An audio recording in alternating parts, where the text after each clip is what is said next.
Okay guys, welcome back to the second part of the video. We were doing physics paper 1P Thursday, January 10th, 2019.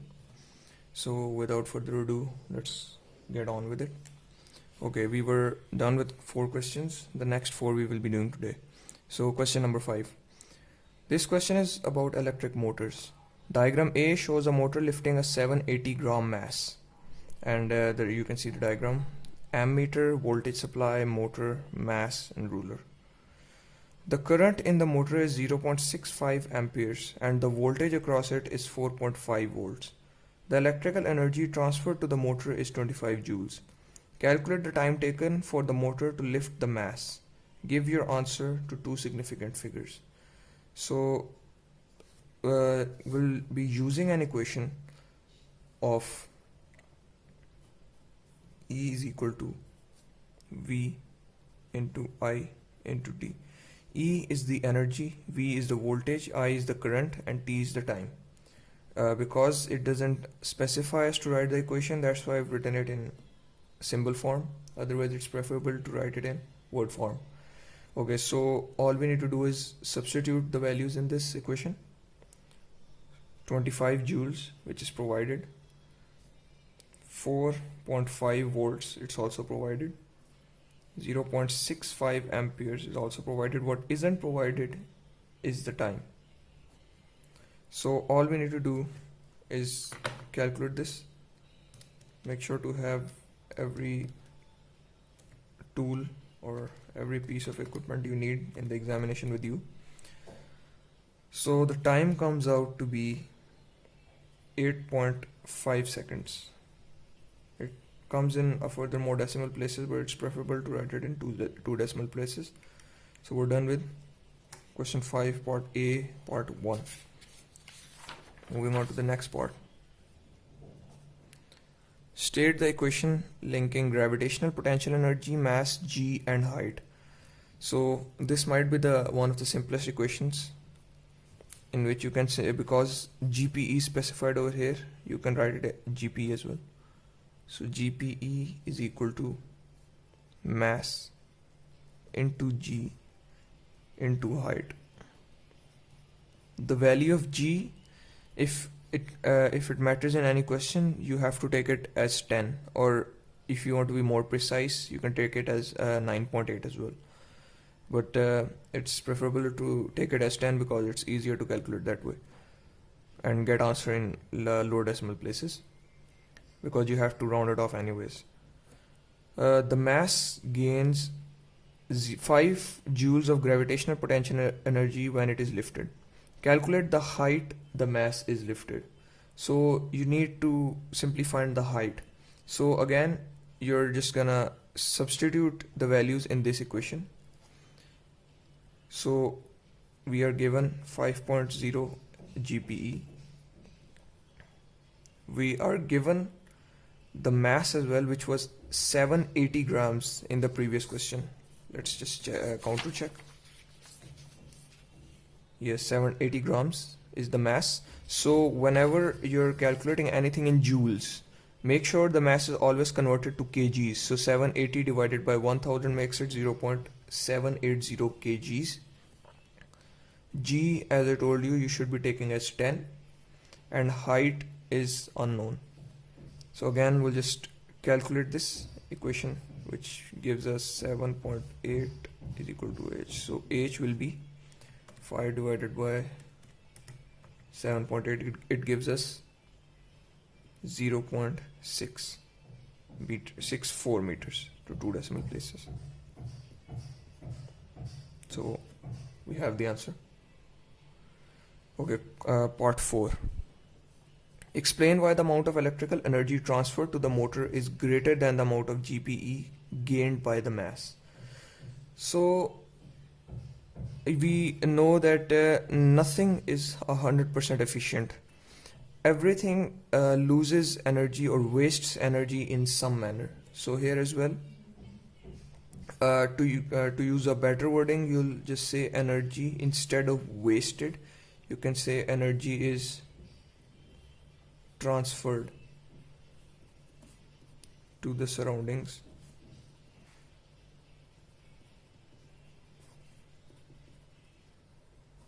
through heat and sound. Because obviously when you turn on a motor you can hear the sound, and the friction between the parts produce heat as well. It's insignificant amount of energy, but it's still wasted. So this question of 2 marks, so we have to state one more point. So you can also say that in this diagram we can see we have a string attached. This string also has a mass which we ignored. So we'll just write the mass of the string has not been counted in. Otherwise it would have added to the overall mass, so the values might be slightly changed. They're insignificant changes, but to make the precision a lot higher, you should take these in consideration. But in our level, it's not really necessary in practical examinations. Okay, diagram B shows a different electric motor. So here we see there are 2 permanent magnets. There's one coil which spins in a motor. Here's the current, and now explain how the current in the motor causes the coil to rotate. Okay, the functioning of a motor is actually pretty interesting. Whenever the current enters from here, it goes through this coil. What happens? Obviously we all know that whenever a current passes through a metal wire or any solenoid, it can let's just say when it passes through a conductor, it forms a slight magnetic field around it. Similarly, when the current passes through this coil, a magnetic field is formed around this coil. They are not in contact with each other, keep in mind. What happens is this coil is in between the magnetic fields of these 2 magnets as well. So whenever this magnetic field takes place, it interacts with the magnetic fields of these 2 permanent magnets, which causes a slight thrust on the coil, which causes it to move. And the different positions determine, when this coil moves straight horizontal, the magnetic field won't be quite in interaction between these 2. The points will cancel out, but due to its inertia or its constant movement, it will still slightly move, which again will cause the magnets to interact with the coil, and they will push it again, so the motor keeps moving till the current is being provided. So let's just write the answer. When a current is passed through the coil, it causes an electromagnetic field around it.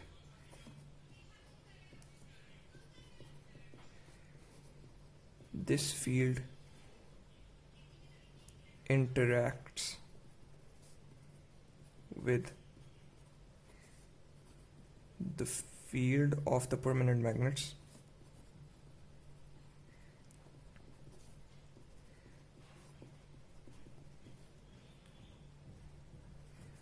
and this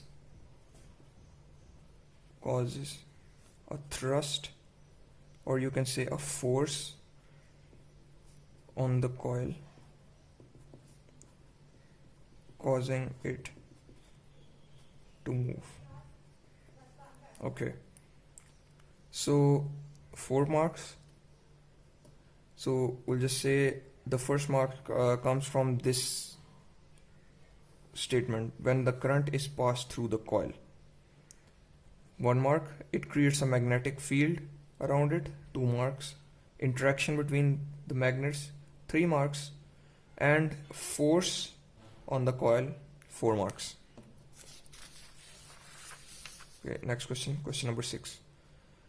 A student investigates the motion of different falling masses by measuring the time taken for a toy parachute to fall from a window. Here we can see a basket for mass and the parachute. This is the student's method. Measure the mass of the toy parachute, drop the toy parachute from the window, repeat the experiment with additional mass added to the toy parachute, continue to add mass up to a maximum of 6 different masses. Describe how the student should measure the time taken for the toy parachute to fall from the window. So, first of all, to measure the time, obviously, student should use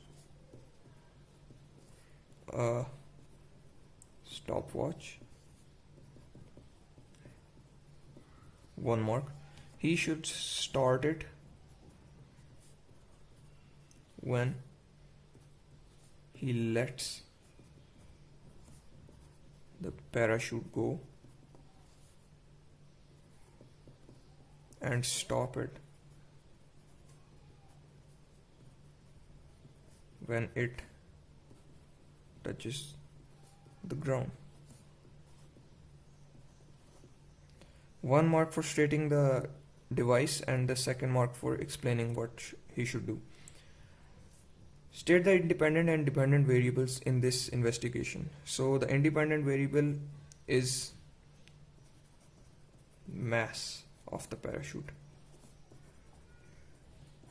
Obviously, whatever variables you change in this whole experiment, mass will never change. The dependent variable, however, is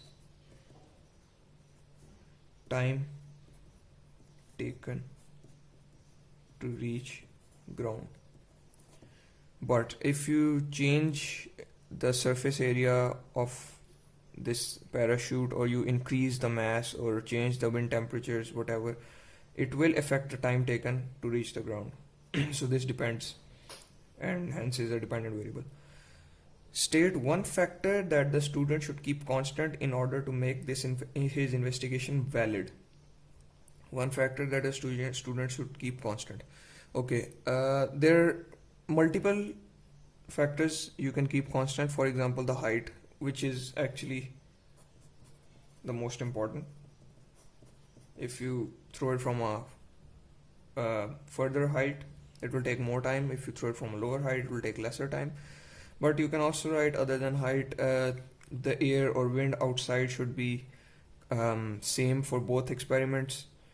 The release should be from rest for both experiments. Otherwise, if you throw it from a further height and start the stopwatch when it passes you, it will obviously have gained a bit more acceleration, so it will reach more late, because this drag acts more when your acceleration is higher.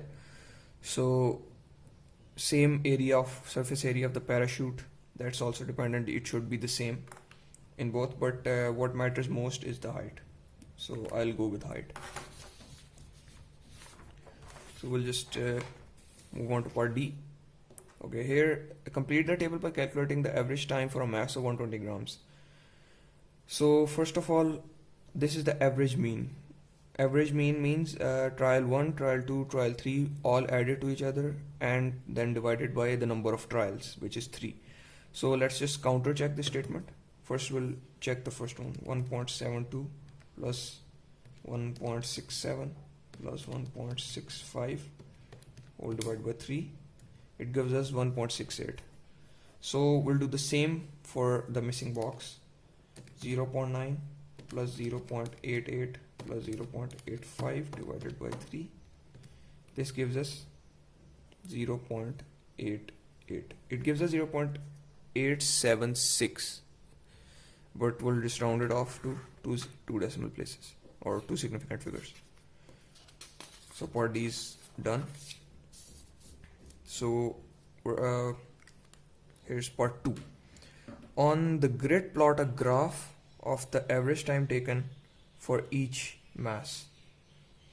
So here by drawing the graph we know that the independent variables come on the bottom, dependent variable comes on the y-axis. On the x-axis we have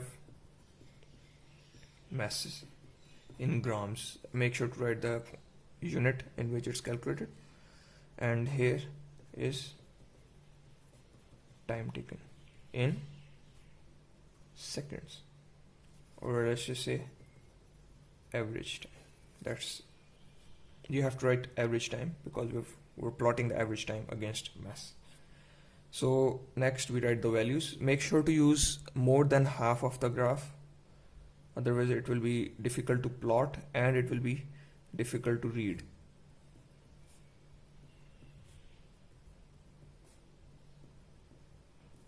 So the highest number of values in masses we have is 120, so we'll just leave it till 120, and for the time our highest is 1.68, so we'll just go with this 0.2, difference of 0.2.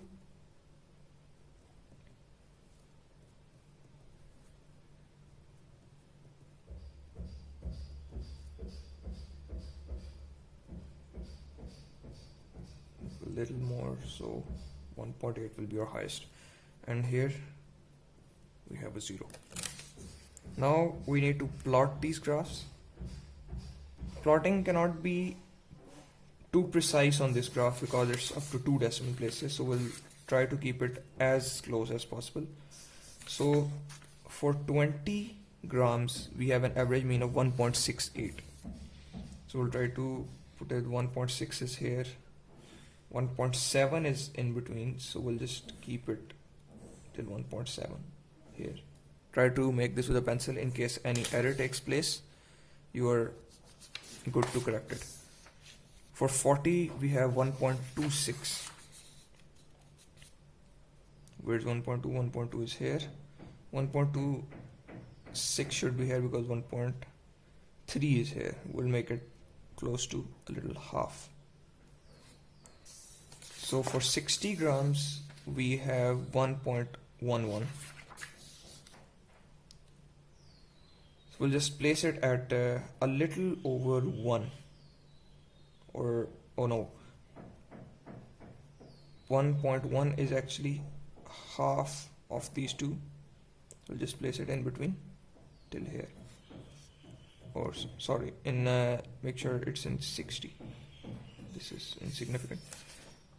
80 is 0.99, so it's too close to 1. We'll place it on 1.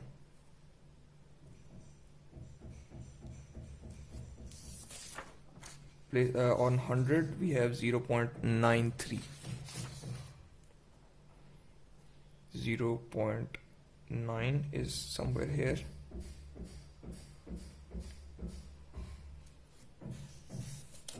And at 120 we have 0.88, so 0.8 is here, 0.9 is somewhere here, so we'll put it here.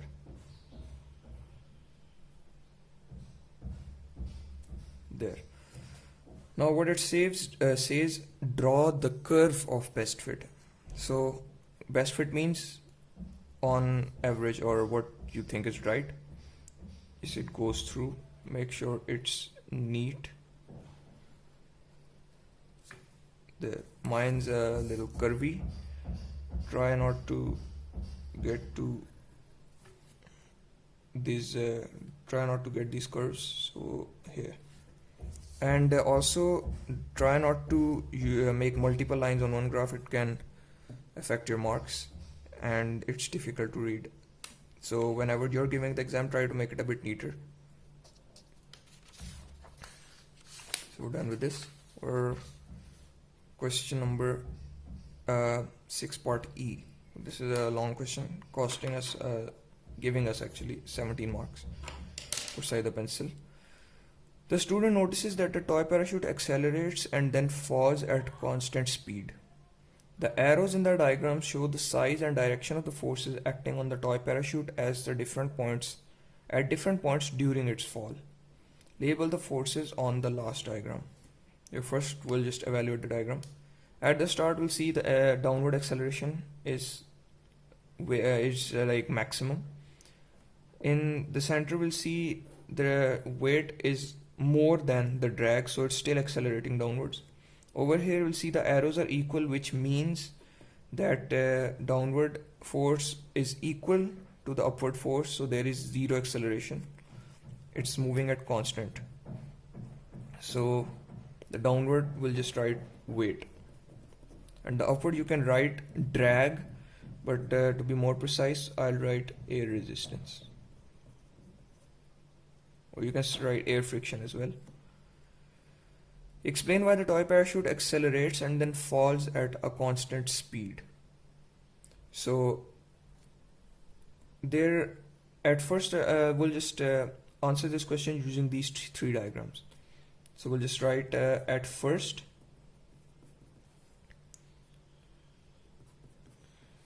the forces, in brackets you can write upwards and downwards,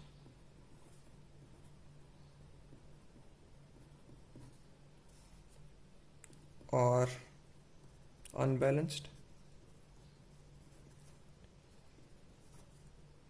and downward force is more.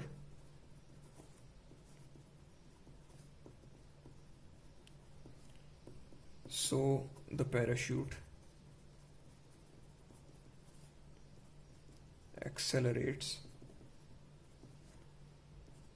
but as acceleration increases, drag also increases. So when something is accelerating faster, the air resistance will also be increasing. So we'll write drag also increases. At one point, the drag or air resistance will equal weight. So in this sentence, the drag will equal weight. You have to write the drag will equal weight. You should never write weight will equal drag, because weight is not changing according to drag. Drag is increasing as weight. Weight stays the same. So you have to write drag will equal weight, which makes the acceleration zero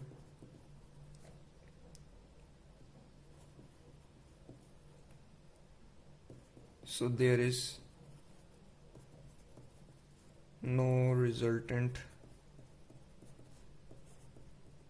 force near the bottom, because both forces are equal, so they cancel each other out, and there is no resultant force near the bottom. Question number 7. A student wants to find the average speed of the toy train. Describe a method that the student could use to find the average speed. So what we learned in the first chapter of our physics book is this chapter. So how we find our speed? What's the formula of speed? Speed is distance over time. So what are the basic things we need to find out the speed? It's the distance and the time. So first we'll go with the time. This is cost 5 marks to write as much detail as you can, relevant detail as you can. Measure the time using a stopwatch, or you can to be more precise, you can write measure the time taken for the train to complete one whole circle using a stopwatch.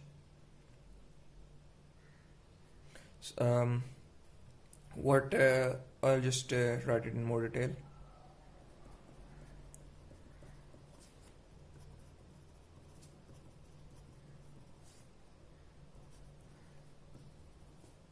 For one whole circle. Okay, next we need the distance. So we'll just say measure the distance or the length of the entire track. Okay, so we have found the distance of the entire track. The marking scheme sometimes in the previous papers in questions like this, they say in 5 marks questions, you for 1 mark you have to specify an instrument used for for the measurements taken. So we have specified one instrument for the time measurement, so we'll be getting 2 marks out of measure the time, and using a stopwatch there are 2 marks. Then measuring the distance, it gives us 3 points. Now the other 2 marks are for what we have to do. Use the formula speed is equal to distance divided by time. So this gives us 4 marks. Now for the 5th mark, you should see they said we have to find the average speed of the toy car. So this means we have to carry out some precision measurements as well. So now you will write,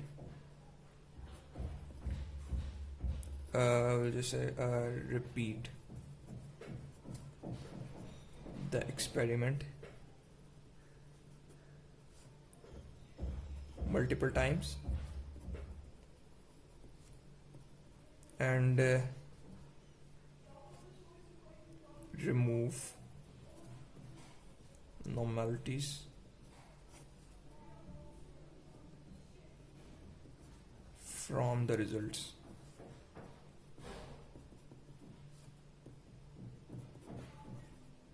Let's say use the remaining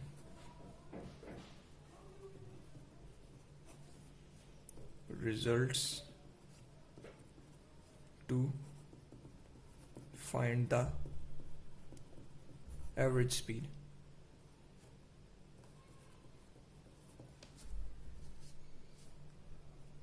By taking out mean.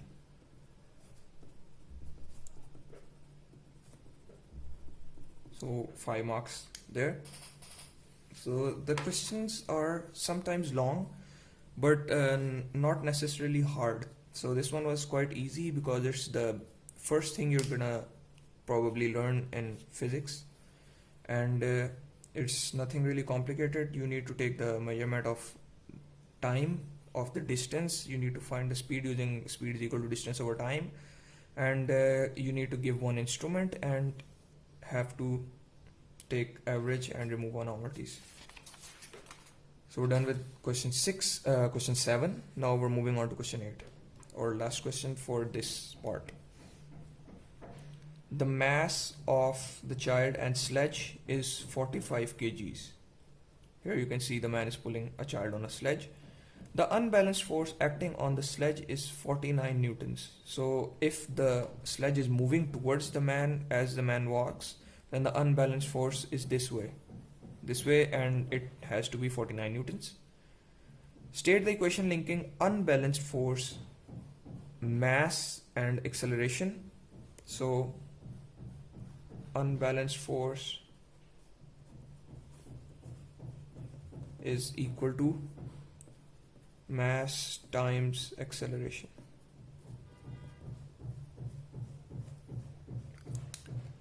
So as you know, you must have used this formula as well. F is equal to ma. So force is mass into acceleration. It's the simple force formula. Unbalanced, if you want, you can put it in brackets as well. So next, calculate the acceleration of the child and sledge. All you need to do, substitute the values given in this equation. 49 newtons is equal to 45 kgs multiplied by a or x. I'll just take x. I like to write x. So x will be 49 divided by 45, 1.1 meters per second square as it is acceleration. Suggest a reason why the man must pull the sledge with a force that is greater than 49 newtons.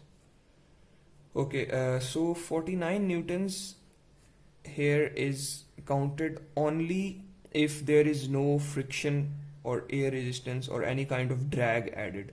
That's to be 100% efficient. But as I said, there is always friction present between ground and the sledge, which causes a little more force to pull. So the entire calculation can be a bit incorrect as well. Make sure to put a full stop. Okay. The sledge is then placed at the top of a hill. When it slides down the hill, it accelerates at 1.3 meters per second squared. The sledge accelerates from rest for 2.4 seconds. And state the equation linking acceleration, force and time. So acceleration is equal to change in velocity over time taken. It's acceleration, velocity and time, sorry. So acceleration, change in velocity divided by time taken. Nice. Okay. So show that the sledge reaches a speed of approximately 3 meters per second after it has accelerated for 2.4 seconds. Okay. So again we need to calculate, substitute the equations here.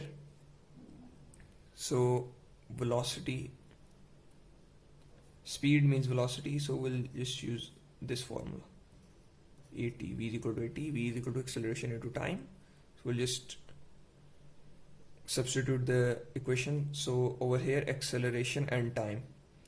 So we have acceleration at 1.3 multiplied by time at 2.4 seconds plus no extra time because it started off at 0.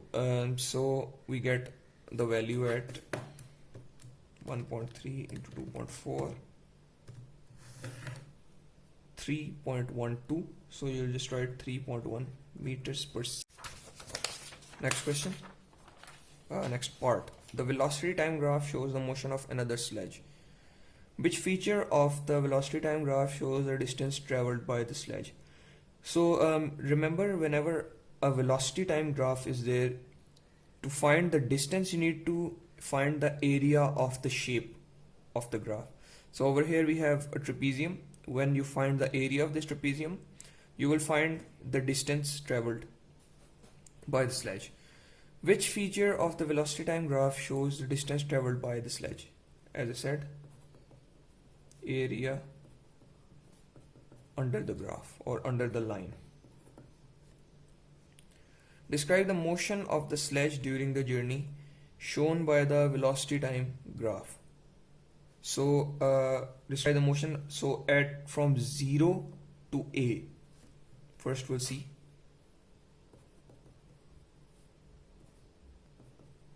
So there are three parts of the journey, 3 marks: 0 to A to B, B to C.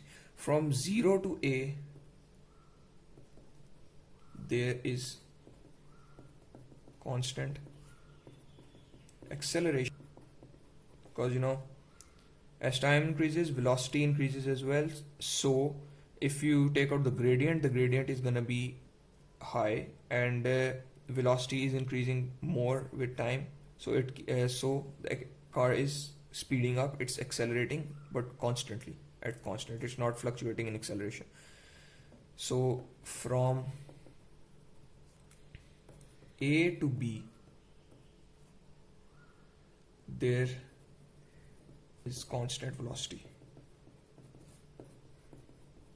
because as time increases, velocity is not increasing, velocity is constant. Also velocity is not 0, velocity is a number over there, so it's traveling at constant speed, you can, so it's traveling at a constant velocity from A to B.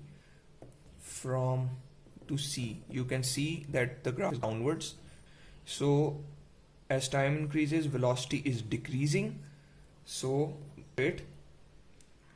there is constant deceleration, or you can say it's slowing down at a constant rate because this velocity is decreasing with time. So there are 3 marks for 3. Or last part, or we'll just say we're done. Question 8 for 11 marks. So if there is anything you want me to improve in this video, please let me know in the comments below. Like and subscribe for more content and more past papers. And the third part, check it out, link in the description. Okay, I'll see you in the third part. Thank you.